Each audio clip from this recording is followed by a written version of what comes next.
Global rates of violence against women, often referred to as gender-based violence or GBV, reach 70% in some countries, with 35% of women worldwide having experienced either intimate partner violence or non-partner violence in their lifetime. 1/3 of the world's girls are married before the age of 18.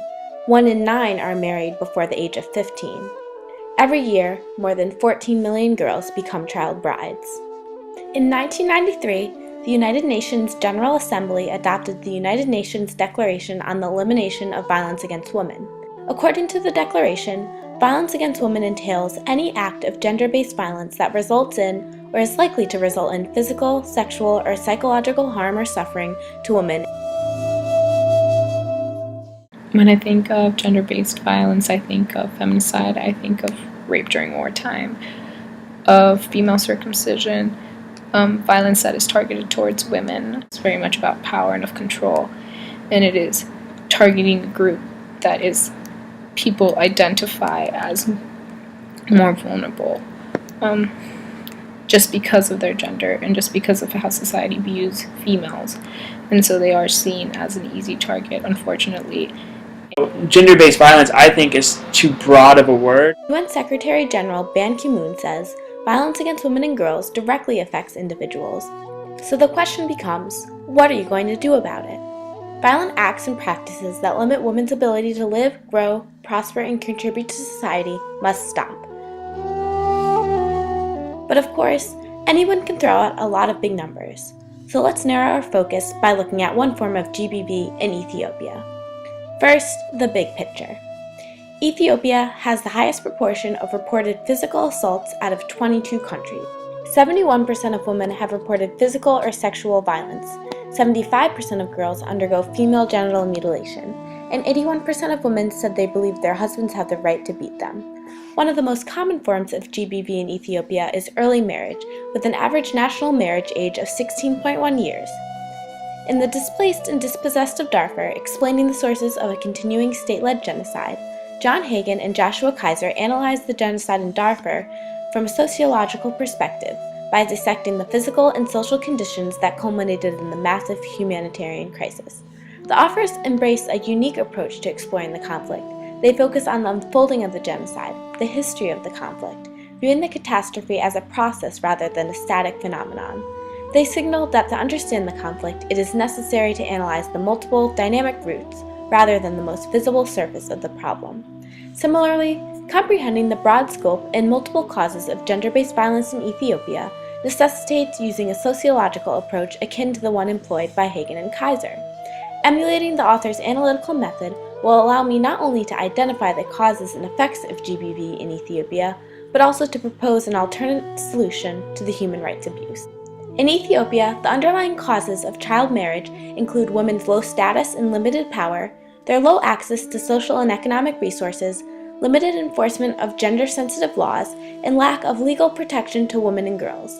Culturally accepted norms contribute to gender inequalities. For example, women are expected to maintain the household by preparing meals and cleaning, care for the children, and collect water at the village well, a task that often demands hours of time to wait in the long line. Additionally, women in Ethiopia comprise the majority of people living in poverty. Lack of access to resources and educational opportunities contribute to their social immobility. These are what Hagen and Kaiser call socially constructed motivational tactics that frame the crisis of GBV. It's often overlooked because people just don't want to acknowledge it. Every 3 seconds, a girl is married, usually to a much older man. This situation largely contrasts from that in the United States, where the average marriage age for women is 27 years. GBV has far-reaching effects. First, it causes fatalities, physical injuries, and disabilities, mental health and behavioral problems, unwanted pregnancies, and HIV/AIDS. Second, because physical or sexual violence often elicits feelings of guilt, GBV perpetuates and exacerbates norms of male superiority, thus extending the cycle of violence. Third, GBV inhibits economic growth by decreasing productivity and generating high medical costs for victim treatment. The biggest issue is education, and education usually can come through depending on how you see it, economic integration. Educating adolescent girls has proven a crucial factor in increasing the marriage age. However, the scope of household responsibilities often inhibits girls from becoming educated, where they do not have the time to study or attend classes. While Ethiopia's 1993 National Policy on Women emphasizes the government's commitment to women's development and empowerment, cultural norms, traditions, and practices inhibit progress. Since implementing the women's policy, Ethiopia has enacted a criminal code that targets violence against women, implemented victim-friendly benches in federal courts, established special units to prosecute crimes against women, and set marriage age limits.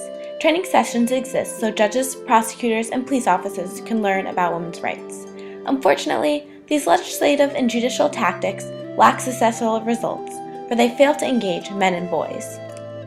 We need to alter gender stereotypes that arise from men and boys' perceptions of their role and power in society.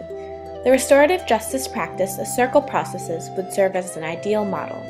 Restorative justice encourages interaction between victims and offenders and enables the discussion of grievances, a step that promotes understanding and lays the stage for reconciliation. Circles are a means of communicating in which all participants are respected and treated equally, can share their stories, and speak and listen without interruption. Circles encourage interaction between victims and offenders and enable the discussion of grievances, whereas laws that punish perpetrators only perpetuate a cycle of violence by exacerbating instead of addressing grievances and motives directly. Holding circles on a community level would facilitate a decrease in the prevalence of child marriage by enabling husbands, wives, family members, and the community to discuss how to distribute responsibilities more equally in order for wives to attend school, invest in their futures, and spend time with their family. While men may resist this attempt, the historical context of child marriage and GBV as a whole in Ethiopia suggests that the traditional punitive approaches cannot break the cycle of violence. Engaging men and boys in educating women are key to attaining positive results.